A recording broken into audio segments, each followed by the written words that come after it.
ঘরের বায়োস্কোপ দেখছেন আপনারা, আর ঘরের বায়োস্কোপে তো একটার পর একটা অ্যাওয়ার্ড শো এবং একের পর এক অ্যাওয়ার্ড আপনাদেরকে দেখানোই হচ্ছে যে কারা কারা পাচ্ছেন এবং তাদের কৃতিত্বের জন্য পাচ্ছেন কিভাবে। বেস্ট ডিরেক্টর, এই যে কৃতিত্ব, মানে একটা সিনেমা, একটা ওয়েব সিরিজ, সেটাকে চালানোর জন্য যতগুলো ধাপ এগোতে হয় তার মধ্যে শ্রেষ্ঠত্বের ধাপ। বেস্ট ডিরেক্টরের যে অ্যাওয়ার্ড আপনি পেলেন, এই অ্যাওয়ার্ড পাওয়ার মধ্যে দিয়ে কি মনে হচ্ছে?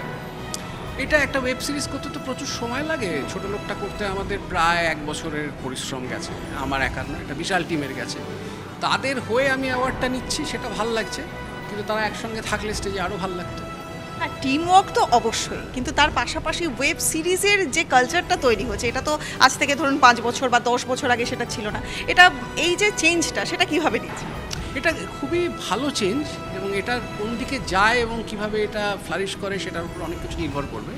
কিন্তু এটা করতে গিয়ে আমাদেরকে গল্প বলার পদ্ধতিগুলোকে আবার নতুন করে শিখতে হচ্ছে, সেই শেখাটা তো আমাদের জন্য খুব ভালো।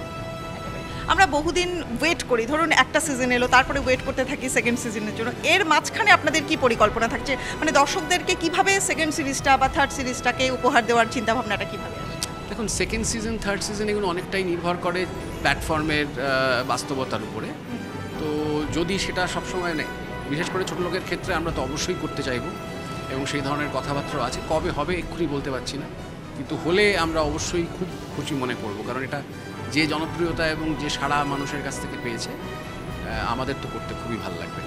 ডিরেকশনের দিক থেকে আমি প্রশ্ন করব যে যাদের সঙ্গে আপনারা কাজ করেন, বললেন যেটা যে সবার মধ্যে একটা কোঅর্ডিনেশন থাকে, এর মধ্যে আপস অ্যান্ড ডাউনস নিশ্চয়ই থাকে, বা কী কী প্রতিকূলতার মধ্যে দিয়ে যেতে হয়? প্রতিকূলতা একটা সবচেয়ে বড় হচ্ছে যে মানে যে রিসোর্সেসে আমরা কাজ করি, আর দর্শকদের মান যেখানে চলে গেছে, তারা যে জিনিস সর্বভারতীয় যে সমস্ত জিনিস দেখে অভ্যস্ত, সেই দুটোকে ম্যাচ করানো একটা বড় চ্যালেঞ্জ। সেটা অবশ্যই সেটা বাংলা ইন্ডাস্ট্রির চিরকালের চ্যালেঞ্জ, এটা আজকের চ্যালেঞ্জ নয়। তো সেই চ্যালেঞ্জটা প্লে করতে গেলে আপনাকে বেশি পরিশ্রম করতে হয়, বেশি সচেতন, কেয়ারফুল থাকতে হয়, আর যতটা উদ্ভাবনী শক্তির ব্যবহার করা যায় ততটাই আপনি এটাকে সামলাতে পারবেন। বা আজকে দাদা অনেকগুলো কি ওয়ার্ড আপনি কিন্তু দিয়ে দিলেন, যারা ভবিষ্যতে ডিরেক্টর হতে চাইছেন তাদের জন্য কিন্তু অনেকগুলো প্লাস পয়েন্ট এসে গেল। অনেক ধন্যবাদ আছে। ভালো থাকবেন, ভালো থাকবেন।